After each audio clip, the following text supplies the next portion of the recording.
السلام علیکم۔ آج ہم بات کریں گے کھانے کے حوالے سے۔ آئیے جانتے ہیں آپ صلی اللہ علیہ وسلم نے کیا ارشاد فرمایا ہے۔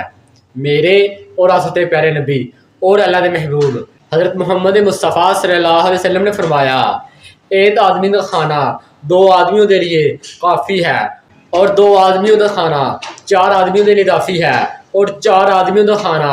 8 آدمیوں کے لیے کافی ہے۔ یعنی آپ صلی اللہ علیہ وسلم نے فرمایا ایک آدمی کا کھانا 2 افراد کے لیے کافی ہے، اور اسی طرح ہی 2 افراد کا کھانا 4 افراد کے لیے کافی ہے، اور 4 افراد کا کھانا 8 افراد کے لیے کافی ہے۔ تو ہمیں چاہیے جب ہم اپنے لیے کھانا لے کر آتے ہیں، کھانا کھا رہے ہوتے ہیں، ادھر کوئی دوسرا بندہ آ جاتا ہے، مسافر آ جاتا ہے، رشتہ دار آ جاتا ہے، دوست آ جاتا ہے، ادھر وہ آپ سے بول لے یار میں نے بھی کھانا کھانا ہے، آپ اسے منع نہ کرو، آپ اسے اپنے ساتھ بٹھاؤ، اس کے ساتھ